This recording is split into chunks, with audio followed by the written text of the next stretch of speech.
Citoyennes, citoyens, chers frères, mes chers amis, bonjour. Je suis Carlos Abaga Yingono, membre de l'exécutif de l'Alliance nationale de restauration démocratique, dite ANRD de la Guinée équatoriale. Le monde est envahi aujourd'hui par une pandémie extraordinairement dangereuse. Les chiffres qu'on a à partir du mois de mars jusqu'à présent sont extraordinaires. Je m'adresse aujourd'hui à tous mes compatriotes et à tous ceux qui peuvent me comprendre que nous les Africains, nous devons prendre des mesures très rigoureuses. Les statistiques mondiales, à partir du mois de mars dernier, jusqu'à avant-hier, vendredi, disent des chiffres abominables. Je vais vous lire certains pays industriels qui sont victimes de ce virus. Les États-Unis, un pays de 328 millions d'habitants, a aujourd'hui 890 000 d'infections. 50 000 sont déjà morts. L'Allemagne, un pays de 42 millions d'habitants, a déjà 150 000 d'infections et 5 750 morts. La France, avec ses 67 millions d'habitants, compte aujourd'hui avec 12 250 infections et 22 000 morts. L'Espagne a 46 millions d'habitants. Ils ont déjà 224 000 d'infections et 23 000 morts. Mes chers frères, ces chiffres font peur. Moi, en tant qu'Africain, et surtout en tant que quelqu'un qui vient d'un pays d'à peu près 700 000 habitants. Les statistiques que j'ai lues hier de la République de Guinée équatoriale disent qu'il y en a déjà 280 infections et un mort, selon eux. Vous savez, mes chers frères, l'Allemagne avait pris des mesures sérieuses, très sérieuses, quand ils avaient eu les premiers contagieux dans ce pays. C'est là où ils ont fermé les frontières. Parce que l'Europe connaît ce que ça veut dire une pandémie.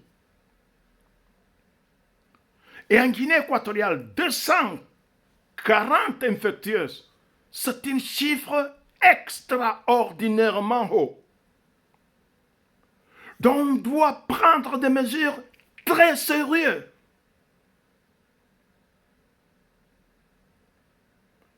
L'Africain a l'habitude de dire que cette chose, ça ne nous concerne pas. Nous sommes forts. Nous vaincrons. Effectivement, nous vaincrons.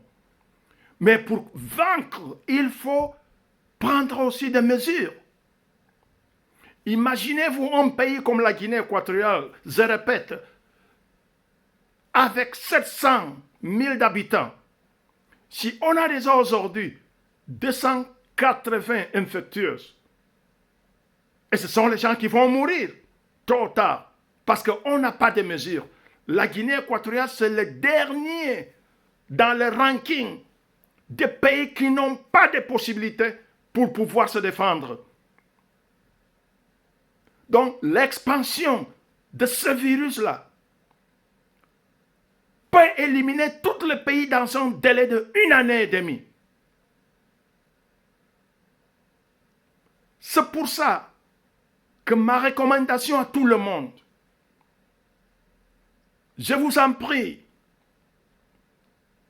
vous qui croyez en Dieu, pour son amour, il faut être prudent.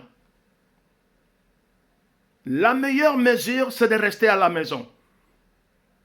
Mais effectivement, c'est très facile à dire. On ne peut pas rester tout le temps à la maison parce qu'il faut acheter de la nourriture pour la famille. C'est pour ça qu'avant de sortir, il faut être sûr d'avoir une masque. Si on a des gants, il faut les prendre aussi et les utiliser. Avoir une distance de néanmoins 2 mètres avec l'autre quand on est dans la rue. Il ne faut pas toucher la face.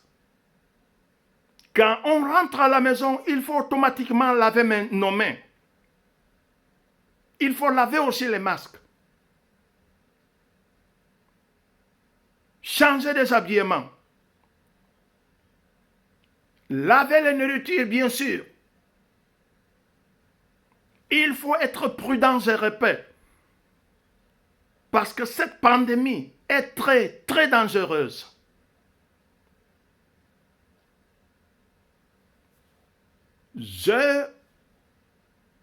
J'avais vu, ça fait 3 jours de cela, le discours du président gabonais, et moi j'étais très content de tout ce qu'il avait dit. Il avait promis à son peuple de lui donner des milliards de millions pour pouvoir s'en sortir un peu. Et c'est ça qu'on n'a pas en Guinée équatoriale. D'abord, le capitaine d'abord, celui qu'il s'appelle président du pays, on ne connaît même pas où il se trouve maintenant. Et je me demande si c'est le capitaine qui commence à fuir en laissant sa tripulation et tout le monde qui est à bord à sa chance, donc je me demande pourquoi il faut l'appeler capitaine du bateau. Peuple de la République de Guinée équatoriale, monde entier, je vous remercie pour avoir m'écouté et j'espère que vous allez faire ce que nous, qui nous trouvons à l'étranger et voyons comment les autres font, et que vous allez faire la même chose. Merci beaucoup. Bon dimanche. Votre Carlos Abaga Ingono, depuis l'Allemagne. À bientôt.